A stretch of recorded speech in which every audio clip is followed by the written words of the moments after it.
வணக்கம் மக்களே, வணக்கம்.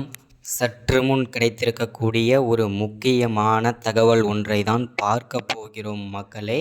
சற்று முன் 4 திமுகவின் முக்கியமான பொறுப்பில் இருக்கக்கூடிய முக்கியமான அமைச்சர்கள் அதிரடியாக அமலாக்கத்துறையினரால் கைது செய்யப்பட்டிருக்கிறார்கள். திமுகவின் அமைச்சர்கள் யார் யார்? அந்த திமுகவின் முக்கியமான அமைச்சர்கள் என்ன காரணத்திற்காக அதிரடியாக அமலாக்கத்துறையினரால் கைது செய்யப்பட்டிருக்கிறார்கள்? அப்படி என்ன குற்றங்களை செய்துவிட்டார்கள் திமுகவின் அமைச்சர்கள் அப்படின்றத பற்றி தான் இந்த ஒரு காணொளியில் நம்ம தெளிவாகவும் துல்லியமாகவும் பார்க்க போகிறோம் மக்களே. அது மட்டும் இல்லாமல் கள்ளக்குறிச்சி மாவட்டத்தில் நேர்ந்த ஒரு கோர விபத்தை பற்றியும் நம்ம இந்த வீடியோவில் தொடர்ச்சியாக பார்க்க போகிறோம். இது எல்லாத்தையும் பார்ப்பதற்கு முன்பு நமது அரசியல் நியூஸ் சேனலுக்கு நீங்கள் புதிய பார்வையாளராக இருந்தீங்க அப்படின்னா மறக்காமல் நமது அரசியல் நியூஸ் சேனலை சப்ஸ்கிரைப் பண்ண மட்டும் மறந்துடாதீங்க.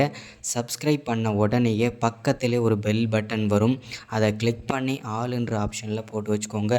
தொடர்ந்து நம்ம வீடியோ போட்டோம்னா உங்களுக்கு நோட்டிஃபிகேஷன் வந்துடும் மக்களே.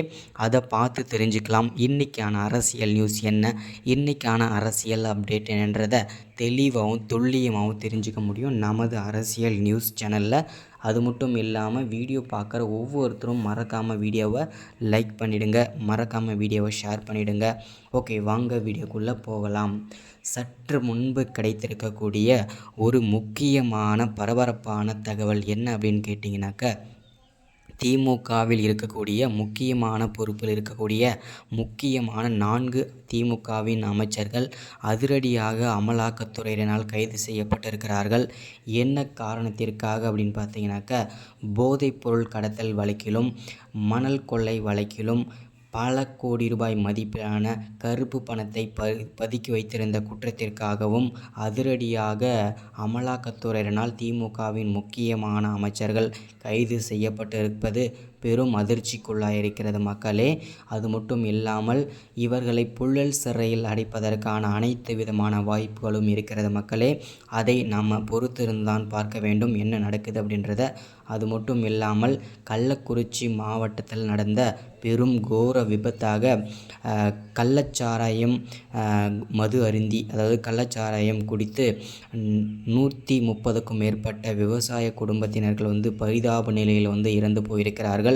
இந்த குடும்பத்திற்கு முதல்வர் ஸ்டாலின் பார்த்திங்கனாக்கா தலா 10 லட்சம் வழங்கியிருக்கிறார். அது மட்டும் இல்லாமல் சிகிச்சை பெறுவோருக்கு 50,000 வழங்கியிருக்கிறார்கள்.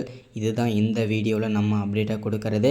இந்த மாதிரி அரசியலை பற்றின அப்டேட் வேணும்னா சப்ஸ்கிரைப் பண்ணுங்கள், லைக் பண்ணுங்கள், ஷேர் பண்ணுங்கள்.